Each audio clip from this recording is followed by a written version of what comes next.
ইমাম শাফি রাহমাতুল্লাহি আলাইহি তিনি ইরাকে থাকতেন, আর তিনার একজন ছাত্র সমতুল্য, তার নাম হচ্ছে ইমাম আহমদ বিন হাম্বল। তিনি থাকতেন বাগদাদে।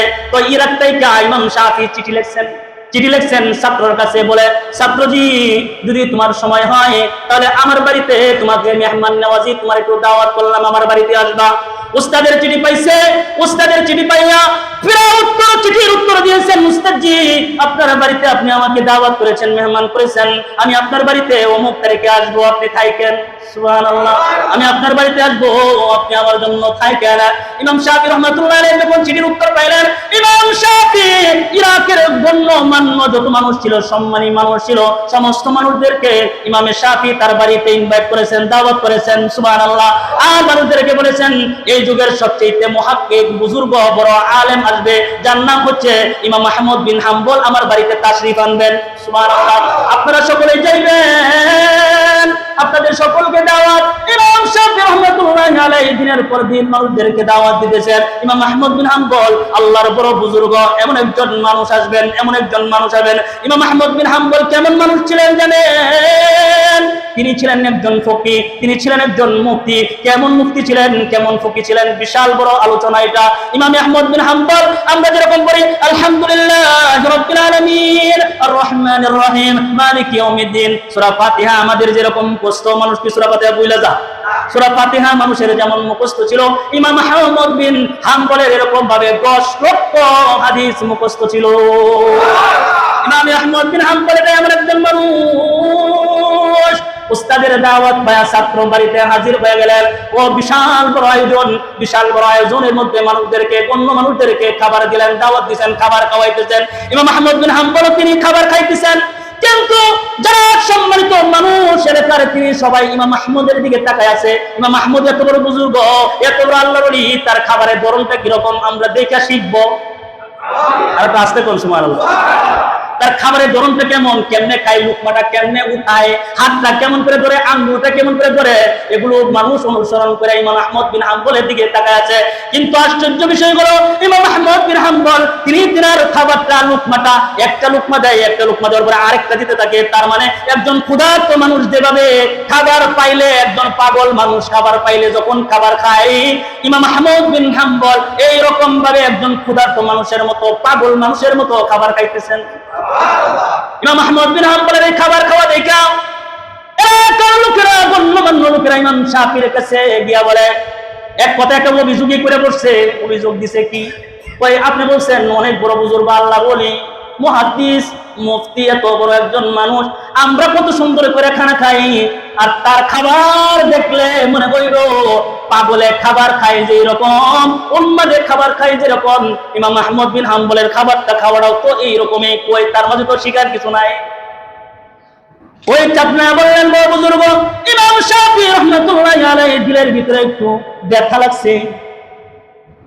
তো খাবার দাবার শেষ, মানুষ চলে গেছে।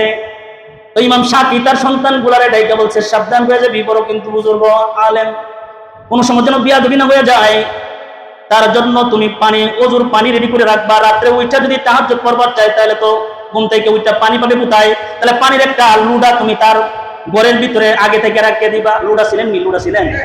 লুডা আমরা আগে লুডা বলতাম, বদনা আগে লুটাই বলতো। লুটার মধ্যে পানি রেখেছেন, লুটার পানি লুটাতেই রয়ে গেছেন। সকাল হয়ে গেছেন, ইমাম আহমদ বিন হাম্বল ঘুম থেকে উঠছেন।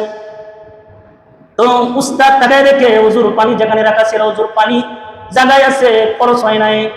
ইমাম শাফি এইভাবে বলবে কি বলবে না, এরকম করতে করতে হঠাৎ করে বলেই বলছেন, মনের ভিতরে তো ব্যথা ঢুকছে, এত মানুষদেরকে মাইকিং কইরা মানুষ ডেকে আনলাম, এত সম্মানের প্রদর্শন তার করলাম, কিন্তু তার ব্যাপারে মানুষ আমার অভিযোগ করছে, মনের ভিতরে একটু কষ্ট লাগছে। এবারে ইমাম শাফি রাহমাতুল্লাহি আলাইহি বলেন, তুমি তো আগে এমন ছিল না, তুমি তো আগে অনেক পরেজগার ছিলা, আগে তো তুমি অনেক দিনদার ছিলা, আগে তো তুমি অনেক বড় মুহাক্কিক আলেম ছিলা, তোমার এমন পরিবর্তন, রাত দিন তফাৎ হয়ে গেল কেন? কি এমন করছো? এরকম কেন হচ্ছে? ইমাম শাফি রাহমাতুল্লাহি আলাইহির কথার জবাবে হযরত ইমাম আহমদ বিন হাম্বল বলে, উস্তাদ জি, আমি যখন আপনার বাড়িতে আসলাম আর দস্তরখানের সামনে যখন আপনি আমার জন্য খাবার রাখলেন, আমি দেখতেছিলাম আল্লাহর পক্ষ থেকে বরকতের সকিনা ওই খাবারের মধ্যে আল্লাহ তাআলা অবতীর্ণ করতেছে। এমন বরকত আমি দেখতেছিলাম। এজন্য যারা বুজুর্গ তাদের আল্লাহ তাআলা তাদের অন্তরের চোখ খুলে দিয়েছে।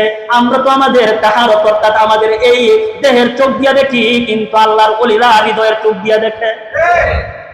হৃদয়ের চোখ দিয়ে যখন দেখছে ওই খাবারের মধ্যে আল্লাহর বরকত সকিনার মতো বৃষ্টির মতো নাজিল হইতেছে। বলে উস্তাদ জি, এমন পবিত্র খাবার আর আপনার বাড়ির খাবার, এই পবিত্র খাবারটা কি আমি নষ্ট করে দিতে পারি? উস্তাদ গো, এমন বরকতি খাবার আমি আর পাই নাই, এই প্রথম পেয়েছি উস্তাদ জি। এজন্য বরকতি খাবার পেয়ে লোভ সামলাইতে পারি নাই, যার কারণে এক লুকমার পর আরেক লুকমায় শুধু আমি খাইতেছিলাম।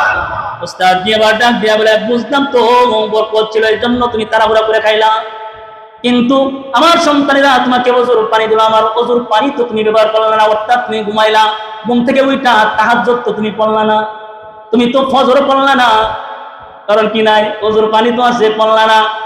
এবার ছাত্র ডাক দিয়া বলে, উস্তাদ জি, যে পানি আপনি আমাকে দিয়েছেন, যে পানি দিয়ে আমি ওযু করব, মানুষ ঘুমাইলে তো ওযু লাগে, সুবহানাল্লাহ। মানুষ ঘুমানোর পরে তো উঠলে তো ওযু লাগে, আমি তো আর ঘুমাই নাই, সুবহানাল্লাহ, আমি তো ঘুমাই নাই। কই কেন ঘুমাও নাই? কই আপনার বাড়ির পবিত্র খাবার আমার দিলের ভিতরে এমন এফেক্ট করছে, আপনার পবিত্র খাবার সারা রাত আমারে ঘুমাইতে দেয় নাই, আপনার বাড়ির পবিত্র খাবার আমাকে সারা রাত ঘুমাইতে দেয় নাই। আমি কোরআনে কারীমের আয়াত পড়তেছিলাম, এই আয়াতটা আমার দিলের ভিতরে ঢুকছে, আর এই আয়াত থেকে আমি সারা রাত্র কোরআনে কারীম থেকে একটা আয়াতের ভিতর থেকে 100 মাসআলা সারা রাতের ভিতরে আমি সমাধান করেছি। 100 মাসআলা আমি এখানে বের করেছি। আর উস্তাদ জি, আমি সারা রাত শুধু কোরআনে কারীমের উপরে মাসআলা দিয়া শেষ করে নাই গো উস্তাদ জি, তাহাজ্জুদ হয়েছে, ফজর হয়ে গেছে, সময় হয়ে গেছে, আমার ছাত্ররা মক্তবে বসে আছে।